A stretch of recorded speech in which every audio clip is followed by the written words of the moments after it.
Bismillahirrahmanirrahim. Assalamualaikum warahmatullahi wabarakatuh.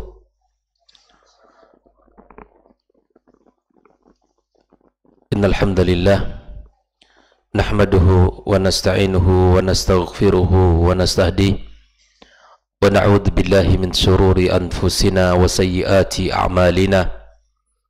May yahdihillahu fala mudilla lahu wa may yudlilhu fala hadiya lahu. أشهد أن لا إله إلا الله وحده لا شريك له وأشهد أن محمدا عبده ورسوله الذي لا نبي بعده. اللهم آت نفوسنا تقواها وزكها أنت خير من زكاها أنت وليها ومولاها. اللهم علمنا ما ينفعنا وانفعنا بما علمتنا وزدنا علما.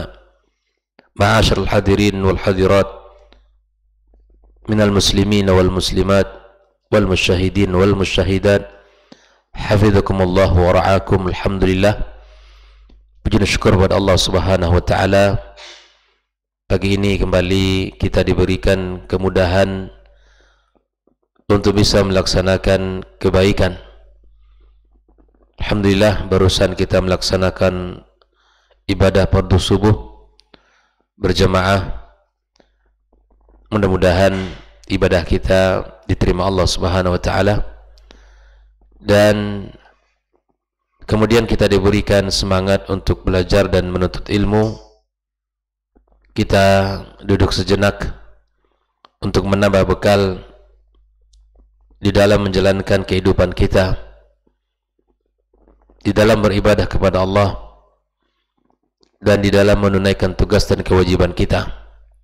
Mudah-mudahan ilmu yang kita pelajari ini membuahkan amal yang manis dan menjauhkan kita dari segala bentuk kemungkaran dan kemaksiatan.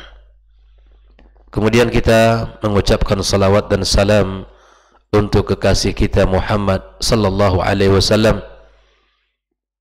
Allahumma salli wa sallim wa barik ala Muhammad, untuk keluarganya yang mulia, anak dan keturunannya, para sahabat yang telah berjuang bersamanya, mengorbankan harta dan jiwa untuk menegakkan kalimat Allah tabaraka wa ta'ala. Dan kita ucapkan juga untuk seluruh kaum muslimin dan muslimat yang senantiasa berada di atas sunnahnya sampai hari kiamat kelak. Tak lupa kita berdoa kepada Allah untuk orang tua kita yang telah mendidik dan membesarkan kita, yang telah berjasa dalam kehidupan kita, mengajari kita banyak hal, membimbing kita banyak kebaikan yang telah mereka tunjukkan. Mudah-mudahan Allah muliakan mereka, Allah jadikan tempat yang tinggi di sisinya. Kita doakan untuk para guru, para masyayikh, para asatizah yang telah mengajari kita, bil khusus kitab yang kita baca pagi ini. Semoga Allah Subhanahu wa taala memberikan kemuliaan pada pengarangnya dan menjadikan ilmu yang ditulis ilmu yang senantiasa bermanfaat dan sebagai amal yang akan mengalir terus pahala kepadanya. Kembali kita melanjutkan pembahasan 10 sebab atau kunci meraih lapangnya dada. Pagi ini masuk kepada sebab yang ke-7, yaitu asy-syaja'ah, keberanian. Beliau Syekh Abdul Razak Al-Badr hafizallahu taala mengatakan, lisyaja'ati atharun balighun fi rahatin nafs. Sesungguhnya keberanian yang dimiliki seseorang, keberanian itu memiliki pengaruh yang besar di dalam ketenangan jiwanya, wa tuma'ninatil qalb, dan kenyamanan hatinya. Bi khilafil jubun, sangat berbeda dengan lawan kata daripada asy-syaja'ah, yaitu rasa takut. Karena sesungguhnya rasa takut, kata beliau, yajurru ala sahibihi minan nakdi fil aish, itu akan mengarahkan orang yang memiliki rasa takut yang berlebih-lebihan, yang tidak memiliki keberanian, kepada kesulitan hidup. Bihazbi maqama fi qalbi min jubnin wa khawfin wa khawarin wa awhamin adkhalaha ala nafsihi. Itu tergantung kepada kadar rasa takut yang ada dalam jiwanya, kadar kegelisahan yang ada di hatinya. Semakin besar rasa takut di hati, semakin banyak kegelisahan, kegundahannya, maka dia juga akan mengarahkan kepada kelemahan dan tidak memiliki kekuatan. Tidak memiliki kekuatan dan tidak akan menghasilkan karya-karya besar. Karenanya di dalam sebuah perjuangan, baik itu perjuangan pribadi di dalam menegakkan kebaikan dalam rumah tangga, ataupun perjuangan di dalam lembaga-lembaga pendidikan, maka keberanian itu sangat dibutuhkan. Dan rasa takut mesti dijauhkan. Karena rasa takut itu akan membuang karya-karya kita, yang akan memandulkan aktivitas kita, tidak akan melahirkan apa-apa. Maka Islam mengajarkan untuk menumbuhkan rasa atau keberanian. Islam di dalam seluruh syariat, dia akan memiliki hikmah, itu akan melahirkan keberanian di dalam melakukan segala sesuatu. Jika yang kita hadapi itu adalah kebenaran, maka dia tidak akan peduli, tidak akan rada rasa takut untuk melakukan. Makanya kata beliau, Syekh Abdul Razak mengatakan, wasyaja'atu atharun min athari quwwatil iman. Keberanian itu adalah bekas atau bagian daripada pengaruh iman di dalam hatinya. Wasyaja'atu atharun min athari quwwatil iman. Keberanian itu merupakan asar daripada kuatnya iman. Wa husni silati billah, dan kuatnya hubungan kita dengan Allah. Fakullama zada imanul abdi wa silatuhu billah zadat syaja'atuhu. Wa setiap kali imannya bertambah dan semakin kuat hubungannya kepada Allah, maka akan bertambahlah keberanian seseorang. Makanya para sahabat, ya, kemudian para tabi'in dan tabi'in dan seluruh umat yang terdahulu, mereka berani, mereka memiliki keberanian yang luar biasa karena memiliki keimanan yang kuat dan hubungan yang kokoh kepada Allah. Jumlah di dalam peperangan tidaklah menjadi salah satu sebab, atau sedikitnya jumlah kaum muslimin di dalam peperangan bukanlah menjadi sebab lemahnya perjuangan mereka. Bahkan Allah tabaraka wa ta'ala katakan, kam min fi'atin qalilatin ghalabat fi'atan katsiratan biiznillah. Banyak dalam sejarah perjuangan Rasulullah dengan para sahabat, jumlah tidak seimbang dengan lawan-lawan dan musuh Islam. Kita lihat sajalah ketika perang Badar misalnya, jumlah kaum muslimin jauh sedikit daripada jumlah kufar Quraisy. Jumlah mereka ribuan orang, bahkan kaum muslimin lebih kurang 300-an. Tapi kemudian apa yang membuat mereka berani menghadapi musuh? Apa yang membuat mereka berani tegar di jalan kebenaran? Apa yang membuat mereka berani untuk menegakkan agama yang mulia ini? Kalau kita hitung secara matematika, bahwa jumlah sedikit, potensi kalah akan lebih besar jika dibandingkan jumlah yang banyak. Tapi karena kekuatan iman mereka, kemudian hubungan mereka dengan Allah, maka itu yang membuat mereka berani. Itu yang membuat mereka teguh di jalan agama yang mulia ini. Perjuangan Rasulullah SAW, kalau kita tarik sejarah kepada dakwah di fase Mekah, ketika mereka menghadapi himpitan, cobaan dalam dakwah, berbagai macam rintangan, halangan mereka hadapi. Bahkan ketika Umar masuk Islam, dia menyampaikan kepada Rasulullah, bukankah yang kita serukan ini adalah sebuah kebenaran? Kemudian dia mengajak Rasulullah SAW, kaum muslimin, untuk mendakwahkan. Maka ikhwani kaum muslimin rahimakumullah, mukmin membutuhkan keberanian, mukmin membutuhkan sifat ini. Maka tanamkan pada diri kita dan tanamkan pada diri anak-anak kita agar mereka memiliki keberanian, agar mereka memiliki keberanian. Sehingga Umar bin Khattab radhiyallahu taala anhu takjub melihat salah satu dari sekian banyak anak yang ada di kota Madinah. Di saat itu Umar bin Khattab radhiyallahu taala anhu berjalan, kemudian seluruh anak-anak yang ada di jalan melihat Umar, mereka lari. Tetapi ketika Abdullah bin Zubair, dia tetap berada di tempat, tidak lari seperti anak yang lain, tidak lari. Lalu kemudian Umar tertarik untuk bertanya kepada anak ini, apa yang membuat kamu tidak lari seperti teman-teman kamu lari?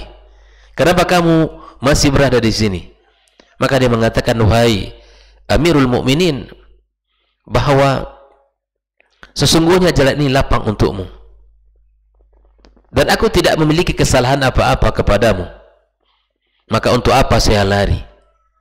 Coba lihat keberanian yang tertanam pada jiwa anak ini, di mana orang tuanya berhasil menanamkan keberanian, bahwa keberanian itu akan melahirkan banyak kebaikan.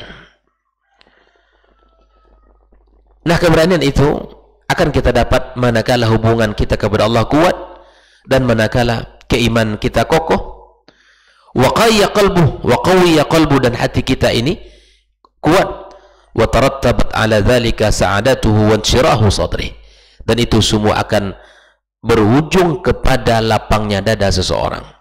Allah Subhanahu wa taala mengatakan, innama dzalikumus syaitanu yukhawwifu awliya'ahu fala takhafuhum wa khafuni in kuntum mu'minin. Yang demikian itu adalah syaitan yang mana yukhawwifu awliya'ah, ya, mereka senantiasa menakut-nakutkan wali-wali Allah tabaraka wa taala. Yukhawwifu awliya'ahu, ya, fala takhafuhum wa khafuni in kuntum mu'minin, dan janganlah kalian, ya, innama dzalikumus syaitan yukhawwifu awliya'ah, awliya' syaitan, fala takhafuhum wa khafuni in kuntum mu'minin, maka jangan kalian, ya, takut kepada mereka, dan takutlah kepadaku, kata Allah, jika kalian beriman. Maka keimanan itu akan mengokohkan kita dan akan menguatkan kita. Dalam sebuah hadis di mana Rasulullah sallallahu alaihi wasallam senantiasa mengulang-ulang sebuah doa, yaitu berlindung kepada Allah agar dijauhkan dari dua sifat, al-jubni wal bukhul. Rasa, ya, al-jubun ini sifat takut, wal bukhul dan bakhil. Ini juga di mana Rasulullah sallallahu alaihi wasallam meminta berlindung kepada Allah Subhanahu wa taala agar dijauhkan dari dua hal ini.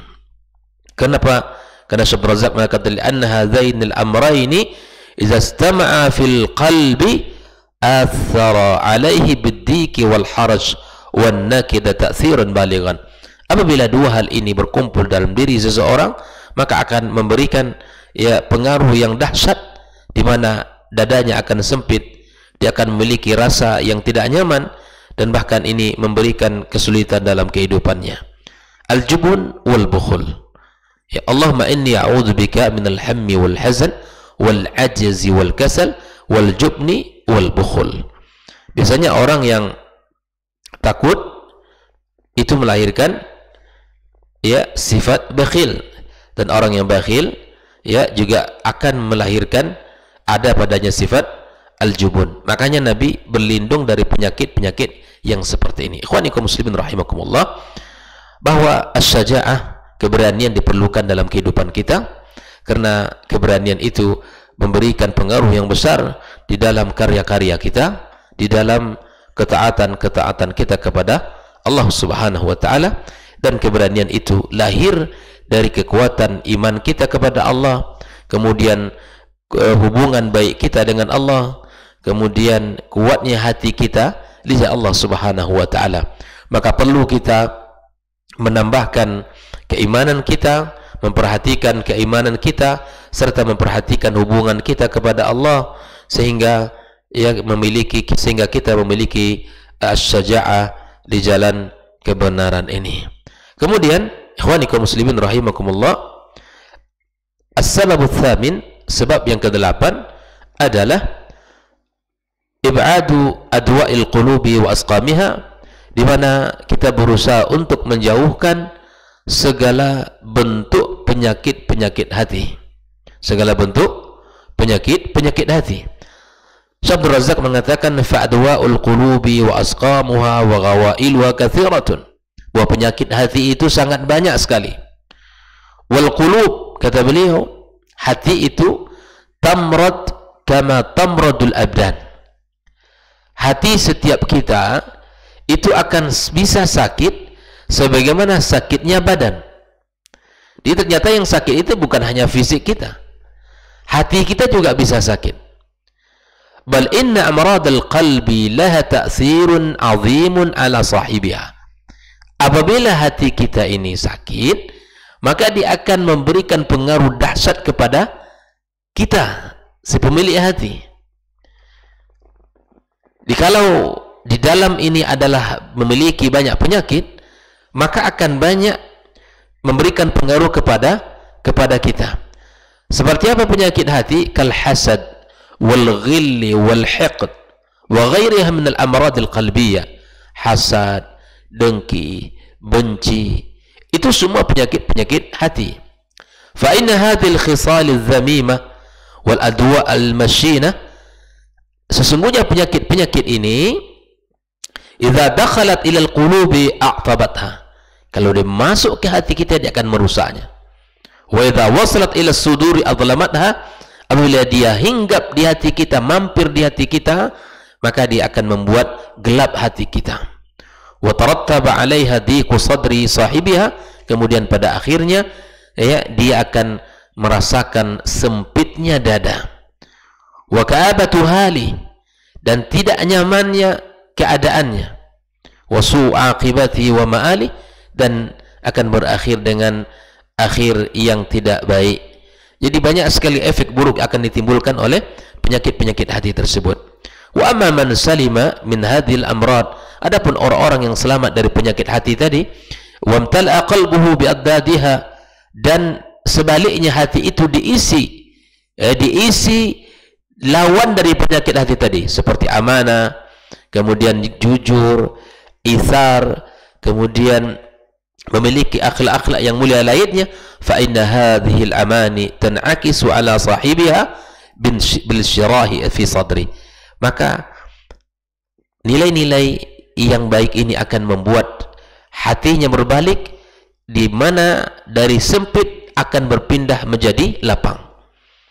Ketika hati kita dihampiri oleh penyakit-penyakit tadi, dia akan menjadikan hati kita lapang, menjadikan hati kita sempit dan jauh dari lapang.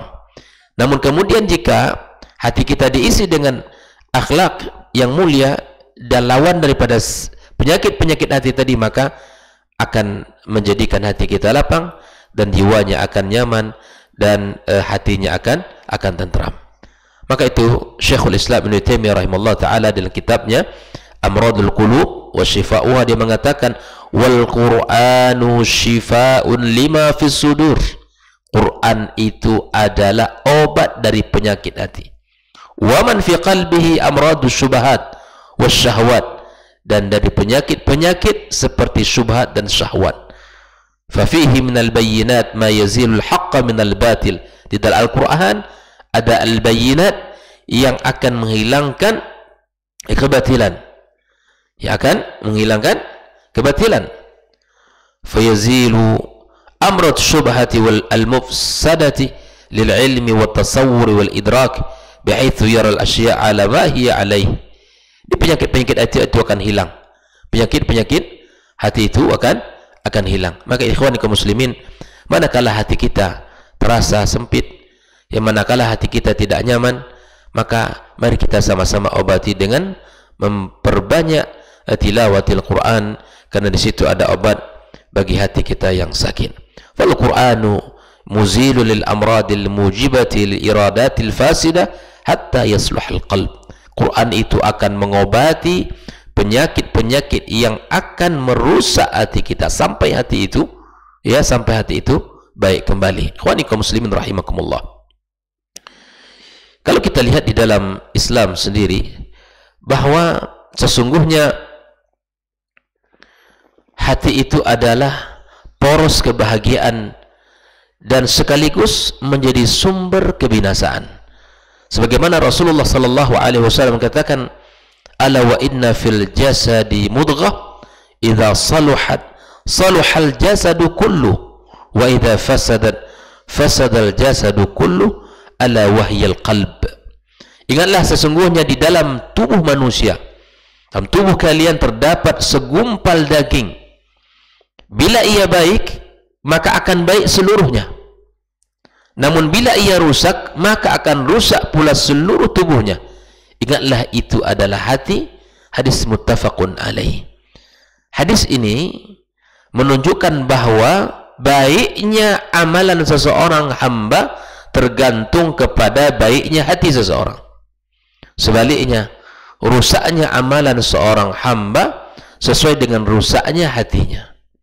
Hati yang baik itu adalah hati yang selamat, dan hanya hati seperti inilah yang akan bermanfaat di hari kiamat kelak, sebagaimana Allah Subhanahu wa taala berfirman, yauma la yanfa'u malun wala banun illa man atallaha biqalbin salim.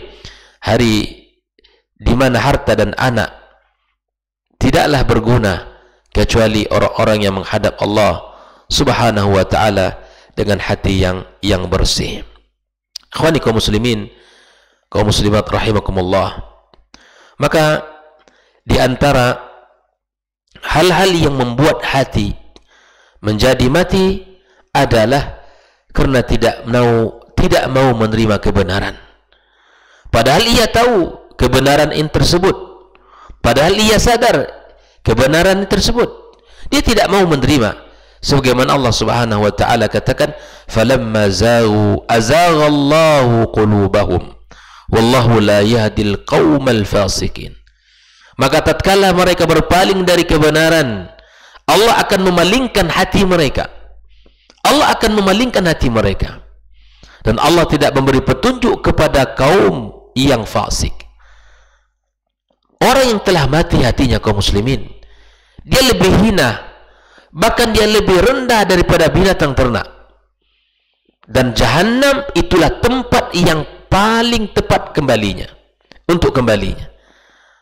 Maka mereka yang tidak mau menggunakan akal dan indera mereka untuk mencari kebenaran, maka orang yang demikian hatinya telah terbalik, ya, dan tersegel sehingga ia tidak bisa mengambil manfaat dari hatinya sendiri.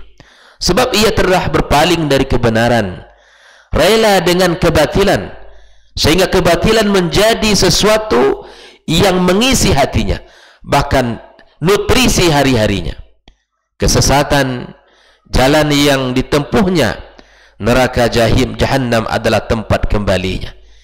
Ini kondisi orang-orang yang tidak mau untuk merubah diri. Ikhwani kaum muslimin rahimakumullah. Maka pada kesempatan yang mulia ini, di pagi hari yang penuh berkah ini, mari kita sama-sama mengoreksi hati kita dan melihat sejauh mana penyakit-penyakit tadi ada dalam hati kita. Jika ada, buang segera. Jika dia hadir mampir, maka segera untuk kita bersihkan.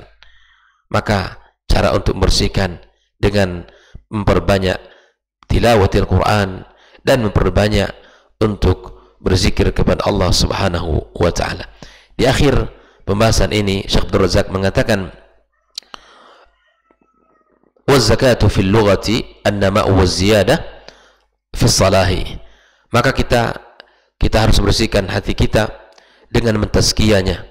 Tazkiyah itu adalah di mana makna asal katanya az-zakah ay an-nama, ya berkembang, waz-ziyadah bertambah di dalam kebaikan. Makanya hati butuh kepada dididik. Hati kita butuh dia berkembang dan bertambah sampai sempurna, dan sempurna pula lah amal kebaikan kita. Maka kata Syekh Abdul Razak, wala budda ma'a dzalika min man'i ma yadurruh. Kita harus memperhatikan dari apa-apa yang bisa menjadikan hati kita ini ya rusak. Fala yanmul badun illa bi'ata'in. Maka badan kita tidak akan berkembang kecuali kita berusaha untuk berlatih ya bi'ata' ma yanfa'uhu wa man'i ma yadurruh. Maka kita berlatih untuk bisa memberi dan menahan diri dari apa-apa yang bisa merusaknya. Wa kadzalikal qalbu la yazku fayanmu wa yatimma salahuhu illa bihusuli ma yanfa'uhu wa daf'i ma yadurruh. Begitupun hati kita, kata beliau, tidak akan bisa bersih dan tidak akan bisa tumbuh dan tidak akan bisa sempurna kebaikannya kecuali dengan cara kita mendapatkan sesuatu yang bermanfaat dan melakukan apa-apa yang menjadikan ia bersih, serta menolak apa-apa yang membuat dia ya tersakiti dan terganggu. Maka itu ikhwani kaum muslimin, mari kita perbanyak doa dengan apa yang telah diajarkan oleh Rasulullah sallallahu alaihi wasallam, di mana doa yang diajarkan Nabi kita alaihi salatu wasallam adalah Allahumma ya musarrifal qulub sarrif qulubana ala ta'atik. Ya wahai zat yang membolak-balikkan hati, arahkan hati kami di dalam ketaatan kepadamu. Mari kita ya masing-masing mempersiapkan diri dengan menjauhkan dari berbagai keburukan-keburukan, segala hal yang akan mengantarkan kepada rusaknya hati kita. Demikian pula jauhkan anak-anak kita, rumah kita dari berbagai media penebar keburukan dan kerusakan. Bila memang kita menginginkan kesembuhan hati kita dan kebaikan bagi anak dan keluarga kita serta masyarakat kita, maka sekali lagi mari kita perbanyak membaca doa-doa seperti yang diajarkan Rasulullah sallallahu alaihi wasallam. Semoga Allah tabaraka wa taala berikan kita kemudahan untuk memohon kepadanya, meminta serta kita mengadu kepada Allah tabaraka wa taala, dan semoga Allah subhanahu wa taala sembuhkan diri kita dari penyakit hati kita dan menjauhkan kita serta keluarga kita dari segala bentuk hal-hal yang akan menghinakan kita dan keluarga kita. Wallahu taala alam bissawab. Semoga Allah subhanahu wa taala berkahi pertemuan kita ini, dan semoga Allah jadikan kita orang-orang yang bersih hatinya, orang-orang yang memiliki semangat di dalam menjalankan agama Allah subhanahu wa taala. Subhanakallahumma bihamdik asyhadu an la ilaha illa anta astaghfiruka wa atubu ilaik. Wassalamualaikum warahmatullahi wabarakatuh.